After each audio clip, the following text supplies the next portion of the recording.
Seigneur, ta parole est grande, elle demeure à jamais.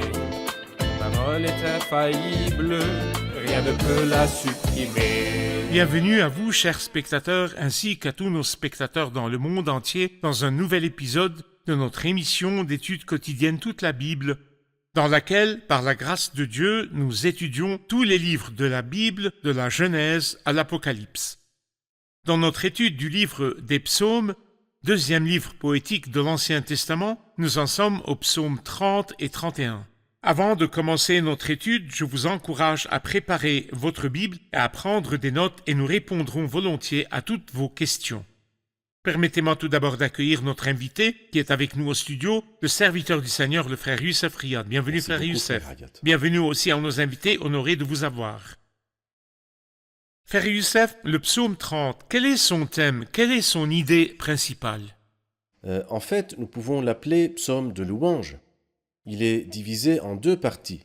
Du verset 2 jusqu'au verset 5 nous parle de la détresse et de sa fin. Et puis du verset 7 jusqu'à la fin du psaume, nous voyons les actions merveilleuses et sages de Dieu. Nous pouvons aussi l'appeler la formation de Dieu pour le croyant.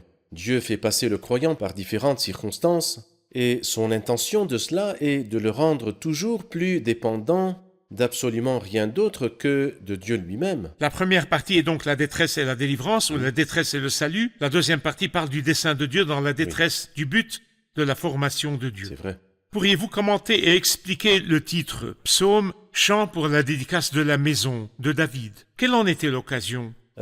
David, bien sûr, n'a pas assisté à la dédicace de la maison lors de sa construction, car celui qui a construit la maison, c'est Salomon. son Qu'entendons-nous fils. par maison? La maison de David ou la maison de Dieu? Non, bien sûr, la maison de Dieu. David était plus préoccupé par les choses de Dieu que par les siennes. Alors dès qu'il s'est installé, il a pensé à construire une maison pour le Seigneur et il a parlé à Nathan de cette affaire et Nathan était d'accord avec lui. Mais le Seigneur dit à Nathan de retourner dire à David, ce n'est pas toi qui construiras la maison, mais ton fils Salomon. Et c'est ce qui s'est passé, c'est Salomon qui a construit la maison et non pas David, la maison de Dieu. Mais comme cette affaire-là était très précieuse au cœur de David, il a tout organisé pour qu'à l'arrivée de Salomon, toutes les matières premières soient préparées pour qu'il construise la maison. Alors nous pouvons dire que David a préparé les matériaux et que Salomon a exécuté le travail. Et c'est pourquoi lorsqu'il a préparé les matériaux et chargé son fils de construire la maison de Dieu, il a écrit ce psaume. Il était si heureux de savoir que le Seigneur a enfin une maison sur la terre. Certes, Moïse avait dressé une tente, mais celle-ci était mobile. Mais David voulait construire une résidence permanente, immobile pour la maison de Dieu, et c'est ce que Salomon fera plus tard. Vous avez commencé par souligner que le thème de ce psaume est la détresse, la délivrance de la détresse, le dessein de Dieu dans la détresse et la formation du croyant. Qu'est-ce que la détresse, la délivrance et la formation ont à voir avec la dédicace de la maison? En fait, lorsque David a déterminé l'endroit où la maison serait construite, il y avait une grande détresse que lui et la nation avaient traversée. Et nous pouvons lire cette histoire dans le premier livre des Chroniques au chapitre 21. Lorsque Dieu s'est irrité contre le peuple, alors il a permis à Satan de tenter David de compter le peuple, et David n'a pas fait attention. Il n'a pas réalisé qu'en comptant le peuple, il devait offrir l'argent du rachat. Il a transgressé la loi. Et dans cela, il n'y a pas de tolérance. Pour la transgression de la loi, il y a un châtiment. Alors à ce moment-là, le prophète Gad lui a proposé 3 options.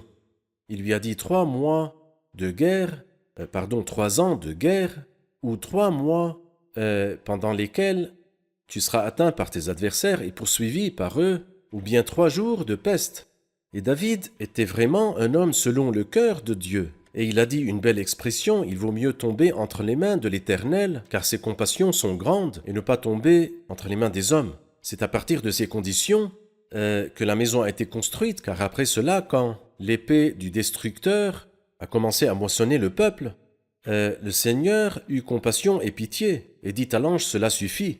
Et il conduisit David à offrir un sacrifice dans l'aire de bataille d'Aravna le Jébusien, et David décida que ce lieu même où la grâce de Dieu s'est manifestée était le lieu où la maison de Dieu devait être construite. C'est dans ce contexte de détresse que la maison de Dieu a été construite. Parfait. Permettez-moi de lire quelques versets, puis de faire une pause, puis de prendre une question du public. Je proclame ta grandeur éternelle, car tu m'as relevé, tu n'as pas voulu que mes ennemis se réjouissent à mon sujet. Éternel mon Dieu, j'ai crié à toi, et tu m'as guéri. Éternel, tu as fait remonter mon âme du séjour des morts. Tu m'as fait revivre loin de ceux qui descendent dans la tombe. Chantez en l'honneur de l'Éternel, vous qui l'aimez, célébrez par vos louanges sa sainteté, car sa colère dure un instant, mais sa grâce toute la vie. Le soir arrivent les pleurs, et le matin, l'allégresse. Nous allons faire une pause, puis prendre une question du public. Chers spectateurs, je vous retrouve après la pause, ne quittez pas. Le 30e psaume est le chant pour la dédicace de la maison de David. Certains commentateurs pensent que David a écrit ce psaume lorsqu'il a pris l'arche de l'Alliance qui était à Jérusalem et l'a mise dans la tente de la rencontre qu'il avait dressée pour l'arche. Il semble que David était malade et nous ne savons pas exactement quelle était la nature de sa maladie. Mais ces versets montrent que Dieu l'a complètement guéri. Mon ami, si le Seigneur vous a guéri d'une maladie incurable dont vous avez souffert, vous pouvez vous joindre à une merveilleuse chorale de louanges et de célébrations où vous chanterez au Seigneur en disant « Éternel mon Dieu, j'ai crié à toi et tu m'as guéri ».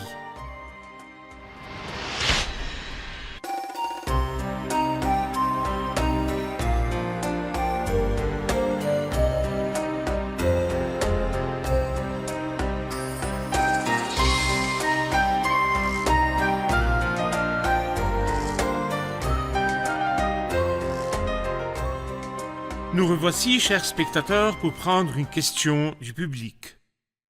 Au verset 6, il dit « Car sa colère dure un instant, mais sa grâce toute la vie, bien que l'on s'attende à ce que l'homme contrarie Dieu plutôt que de lui plaire. » Que signifie ce verset? Frère Youssef, veuillez nous expliquer ce verset, le verset 6. « Car sa colère dure un instant, mais sa grâce toute la vie. » La dimension prophétique est certainement très claire dans ce psaume-là et dans le reste des psaumes aussi. Mais je ne parlerai pas seulement de la dimension prophétique, mais plus généralement.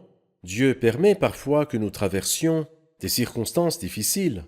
Il pose sur nous un regard sévère, pour ainsi dire, et cela peut nous amener à pleurer, comme il le dit dans le verset suivant. Il dit « Le soir arrivent les pleurs, et le matin l'allégresse. » Dieu soit loué, il a fait en sorte qu'il y ait un soir et un matin dans une même journée. Et le soir vient en premier, et le soir il y a des pleurs. Mais Dieu merci, ce n'est pas la fin. La fin, le matin, l'allégresse. La dimension prophétique de ceci est que le peuple, dans la grande tribulation, passera par des circonstances très difficiles. 3 ans et demi qu'on appelle la grande tribulation. Il appelle cela un instant.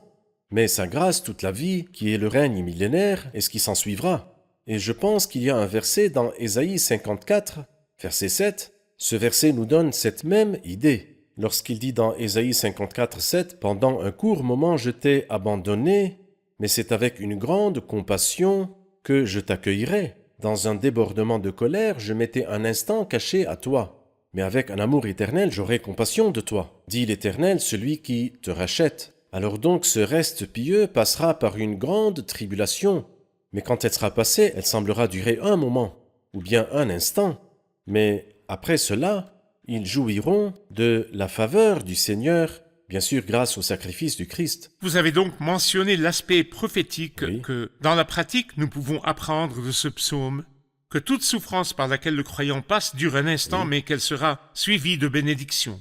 Comme l'apôtre Paul dit aux croyants de Corinthe, nos légères difficultés du moment présent produisent pour nous, au-delà de toute mesure, un poids éternel de gloire. Mais prophétiquement, la grande tribulation par laquelle passera la nation durera un instant et sera suivie par les joies du règne millénaire. Passons au verset 7.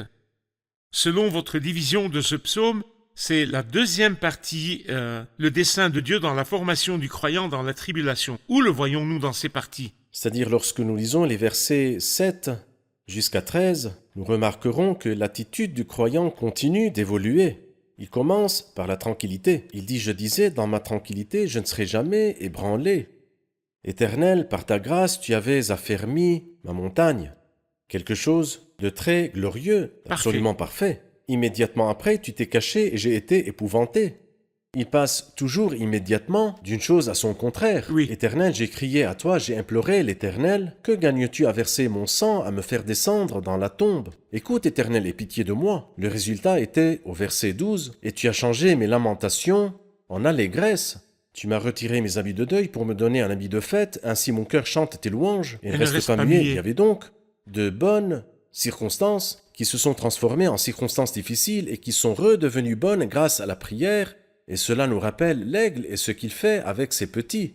Et nous apprenons cela de la nature et de la Bible sainte. Deutéronome, dans le chapitre 32, au verset 11, nous décrit ce que fait l'aigle. Pareil à l'aigle qui réveille sa couvée, voltige sur ses petits, déploie ses ailes, les prend et les porte sur ses plumes. Il apprend à ses petits à voler. L'Éternel seul a conduit son peuple. Il n'y avait avec lui aucun dieu étranger. Vous voulez dire que parfois le Seigneur confond les croyants Oui. qui se croyaient confiants et autonomes. C'est comme s'il les secouait pour qu'ils s'accrochent à lui. C'est vrai. C'est ce qui est clair ici. Il pensait qu'il y avait de la tranquillité et de la stabilité comme une montagne, mais Dieu a permis qu'il soit ébranlé pour qu'il court vers le Seigneur et le loue Exactement. ensuite. Le refuge, c'est le Seigneur. Le nom de l'Éternel est une tour fortifiée. J'aime que le psaume commence par « Je proclame ta grandeur éternelle » et se termine par « Ainsi mon cœur chante tes louanges et ne reste pas muet ». Entre les deux cantiques, il y a des actions, mais à la fin aussi, il y a un chant. Qu'en est-il du caractère des actions de Dieu? Eh bien, ces actions du Seigneur mèneront à un chant. Je me souviens d'un magnifique cantique dans le livre de l'Apocalypse, au chapitre 15, lorsqu'il nous parle des vainqueurs. Les vainqueurs sont ceux qui ont été tués par la bête et le prétendu prophète. Mais ici, il les appelle les vainqueurs. Je vis aussi comme une mer de verre mêlée de feu.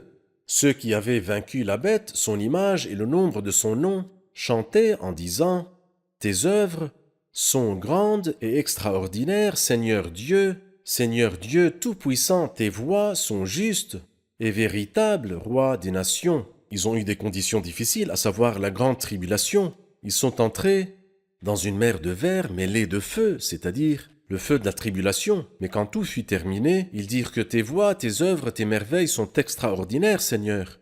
Et ce n'est pas dans les circonstances faciles que nous découvrons la grandeur des voies de Dieu, mais dans les conditions difficiles. Parce que la vie de Jacob a été pleine d'épreuves, il a été capable de dire à la fin de sa vie, « Le Dieu qui a pris soin de moi depuis que j'existe, jusqu'aujourd'hui, l'ange qui m'a délivré de tout mal. » Et nous rassurons toujours nos chers spectateurs qui souffrent en ce moment qu'au milieu des circonstances difficiles, il y a un soir et il y a un matin. Il y a un matin à venir et il y a un chant. C'est sûr. Le soir arrivent les pleurs et le matin l'allégresse. Cela m'amène au psaume 31. Avant de commencer, pourriez-vous nous donner une idée de son thème et de sa division, si possible? Ce psaume-là, nous pouvons dire qu'il traite ou qu'il parle de la délivrance des ennemis. Et c'est pourquoi un mot est répété 3 fois ou 4 fois. Écoutez par exemple verset 2, « Éternel, je cherche refuge en toi. » Une deuxième fois au verset 7, « Moi, c'est en l'Éternel que je me confie. » Une troisième fois dans le verset 15, il dit « Mais moi, je me confie en toi, Éternel. » Et puis ensuite vient le verset 20, « Oh, combien ta bonté est grande, tu la tiens en réserve pour ceux qui te craignent, tu la témoignes à ceux qui cherchent refuge en toi, face aux hommes. » Quelqu'un a dit, « Le croyant n'est pas promis une vie sans épreuve. Cependant, il n'est pas sans Dieu au milieu des épreuves. » C'est-à-dire, notre vie est pleine de souffrance, oui, mais où est Dieu au milieu de la souffrance? Il est avec nous, au contraire. Quand nous sommes au milieu de l'épreuve, au milieu du feu de l'affliction, Dieu est plus proche de nous. Et nous le voyons, exactement comme il l'a fait avec les 3 jeunes gens dans la fournaise ardente, lorsque le 4e marchait avec eux, et qui ressemble à un fils des dieux. C'est merveilleux, frère Youssef, que tous les psaumes que nous avons étudiés jusqu'à présent et qui parlent de la détresse, parlent toujours à la fin du psaume de salut et de délivrance. C'est juste, c'est vrai. Cela nous dit qu'il n'y a pas d'épreuve que le Seigneur nous fait traverser qui soit sans issue. Je n'ai jamais vu ni ne me souviens d'une épreuve qui n'ait pas eu de fin. C'est vrai. Je vais lire quelques versets, faire une pause, puis prendre une question du public. Psaume 31, au chef de chœur, psaume de David. Éternel, je cherche refuge en toi, que jamais je ne sois déçu. Délivre-moi dans ta justice, tends ton oreille vers moi, viens vite à mon secours. Sois pour moi un rocher protecteur, une forteresse où je trouve le salut. Oui, tu es mon rocher, ma forteresse. À cause de ton nom, tu me conduiras, tu me dirigeras. Tu me feras sortir du piège qu'ils m'ont tendu, car tu es mon protecteur. Je remets mon esprit entre tes mains. Tu me délivres, éternel Dieu de vérité. Je déteste ceux qui s'attachent à des idoles sans circonstance. Moi, c'est en l'Éternel que je me confie. Je serai par ta grâce dans l'allégresse et dans la joie.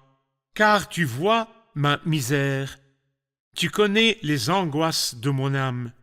Tu ne m'as pas livré aux mains de l'ennemi. Tu as mis mes pieds au large. Nous allons faire une pause puis prendre une question du public. Chers spectateurs, je vous retrouve après la pause. Ne quittez pas.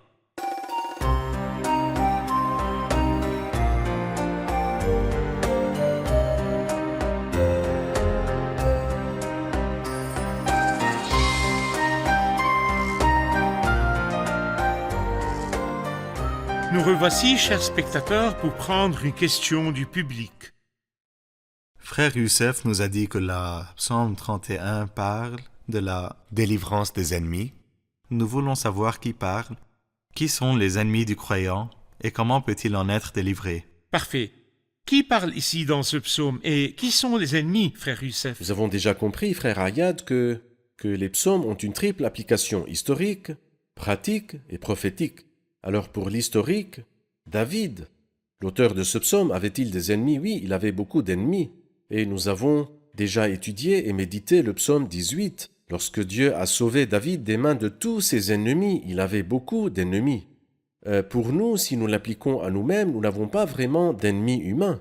Mais nous avons le péché, nous avons Satan, nous avons le monde. Tous ceux-ci sont nos ennemis, le diable, le monde sont contre nous. Si nous prenons l'aspect prophétique par rapport au Christ, la mort, le jugement et la tombe étaient les ennemis et le Christ a triomphé de la mort et de Satan lorsque Dieu l'a ressuscité d'entre les morts. Et en ce qui concerne le reste pieux, il y a le prétendu prophète, il y a la bête, et nombreux sont ceux qui suivront le prétendu prophète, ce sont tous des ennemis. Je voudrais dire qu'il n'y a pas d'homme pieux qui n'ait pas d'ennemi sous une forme ou une autre, mais Dieu soit remercié, il est avec nous. Et c'est pourquoi, comme nous l'avons déjà dit, il parle 3 fois ou 4 fois à propos de ceux qui se confient en lui, c'est en l'Éternel que je me confie. Si nous disons que cela parle du Christ et des ennemis, comme par exemple vous avez mentionné Satan, la détresse de la croix et la résurrection, quand il dit ici au verset 5 « Tu me feras sortir du piège qu'ils m'ont tendu, car tu es mon protecteur, je remets mon esprit entre tes mains ». Jusqu'ici nous pouvons dire que ces paroles ont été prononcées par le Seigneur sur la croix. Oui. Mais la suite du verset « Tu me délivres, éternel Dieu de vérité », cela nous apprend-il quelque chose sur le fait de citer la Bible et de l'appliquer au Seigneur? La Bible sainte est merveilleuse et notre Maître est merveilleux, car il sait quand arrêter de citer. Ce n'est pas la première fois. Mais dans Luc, chapitre 4, verset 18, quand on lui a remis le livre d'Ésaïe, il a cité un verset, mais il s'est arrêté. Avant la fin du verset, quand il dit pour proclamer une année de grâce du Seigneur, le reste du verset, un jour de vengeance de notre Dieu, le Christ ne l'a pas lu, mais il roula le livre, le remit au serviteur et s'assit. Quand il était sur la croix, le Christ a dit au Père, « Père, je remets mon esprit entre tes mains. » Mais il n'a pas dit le reste du verset, sublime, sublime, le Christ sait très bien quand s'arrêter. Pourquoi n'a-t-il pas dit « Tu me délivres, éternel Dieu de vérité » Parce qu'en fait, le Christ n'est pas venu pour que quelqu'un puisse le racheter, mais il est mort pour racheter tout homme qui se confie en lui.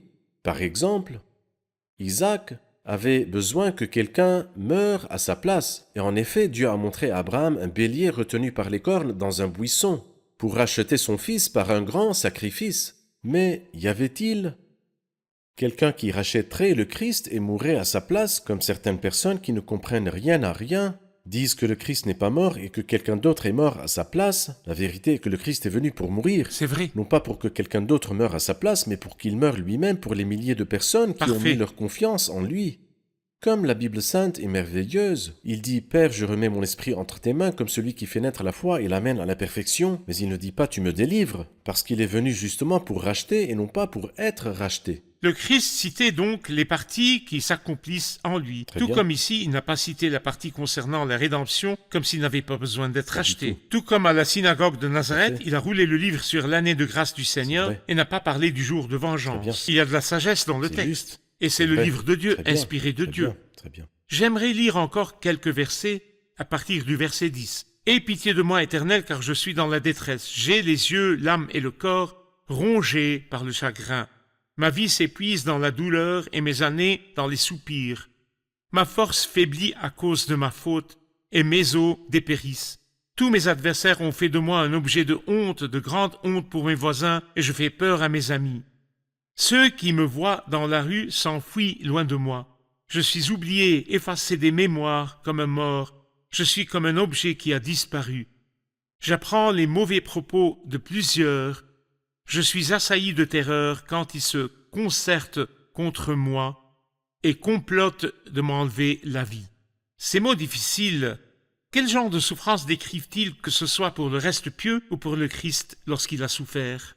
Bien sûr, une très grande partie de ce passage-là, du verset 10 jusqu'au verset 14, s'applique entièrement au Christ. Mais nous devons ajouter en disant que le Christ ici souffre en tant que représentant des pécheurs, tandis que David récoltait ce qu'il avait semé. Il le méritait. Il le méritait. Et en fait, en ce qui nous concerne aussi, nous nous mettons souvent sous le pétrin. Quelqu'un a dit un jour que Dieu n'a pas vraiment de fils sans souffrance. Il a un fils unique sans péché, mais il n'a aucun fils sans souffrance. C'est vrai. Donc celui qui était absolument sans péché, c'est-à-dire le Christ, est celui qui a le plus souffert. Exactement. Et c'est pourquoi le Christ a supporté ses souffrances en tant que représentant des pécheurs. Et le reste mérite de souffrir, parce qu'ils se sont mis dans le pétrin en rejetant le Christ. Et jusqu'à la deuxième venue du Christ, ils passeront par la grande tribulation. Parfait. À partir du verset 20, le complément d'objet change du singulier au pluriel. Il dit « Oh, combien ta bonté est grande, tu la tiens en réserve pour ceux qui te craignent. Tu la témoignes à ceux qui cherchent refuge en toi. » Il ne parle plus de lui-même, mais de l'assemblée. Oui. Oh, combien ta bonté est grande, tu la tiens en réserve pour ceux qui te craignent, tu la témoignes à ceux qui cherchent refuge en toi face aux hommes, tu les caches dans l'abri de ta présence contre ceux qui les persécutent, tu les protèges dans ta tente contre les langues hostiles. Béni soit l'Éternel, car il a démontré sa grâce envers moi, comme si j'avais été dans une ville fortifiée. Je disais dans mon trouble, je suis chassé loin de ton regard. Mais tu as entendu mes supplications quand j'ai crié vers toi.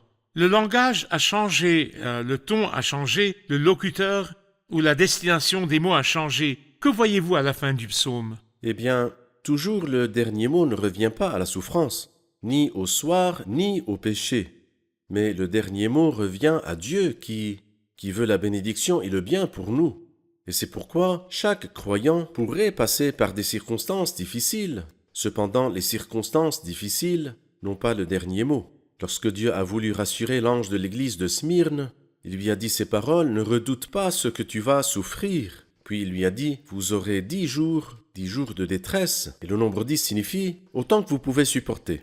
Dieu ne permettra pas que nous soyons tentés au-delà de nos forces, mais avec la tentation, il préparera aussi le moyen d'en sortir.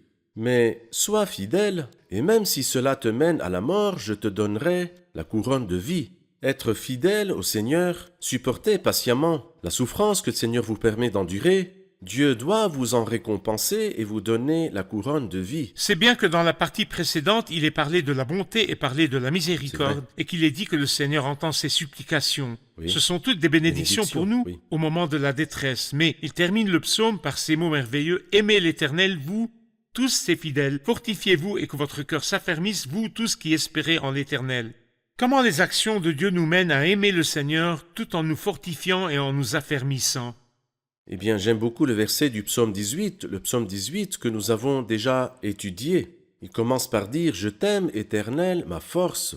L'un des hommes de Dieu a dit un jour qu'il est beau de se lever le matin et de dire au Seigneur « Je t'aime, Éternel, ma force ».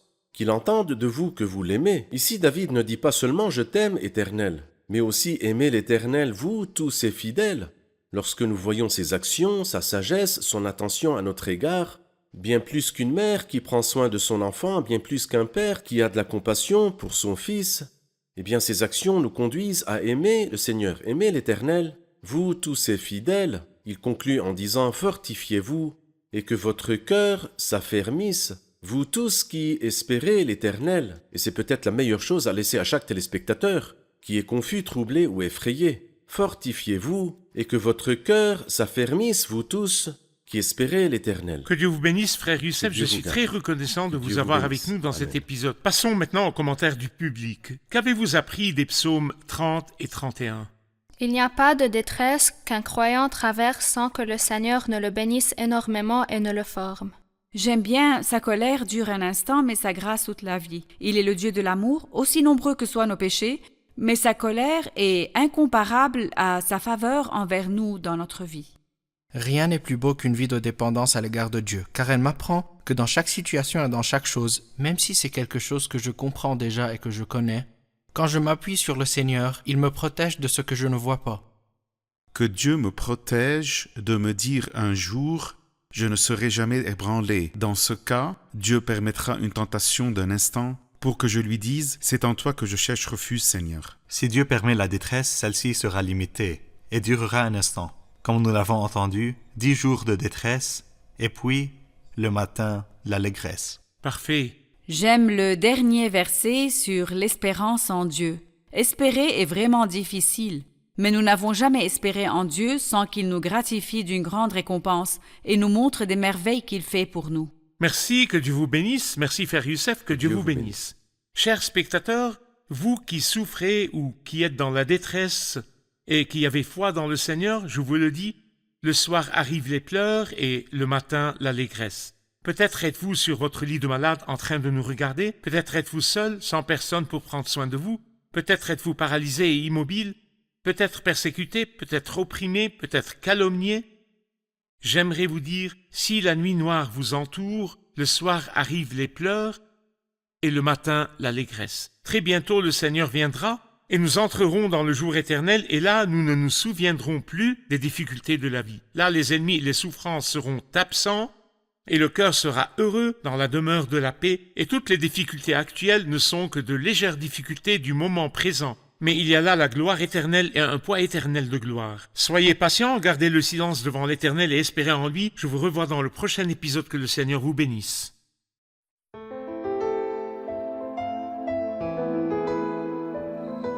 Seigneur, ta parole est grande, elle demeure à jamais. Ta parole est infaillible, rien ne peut la supprimer.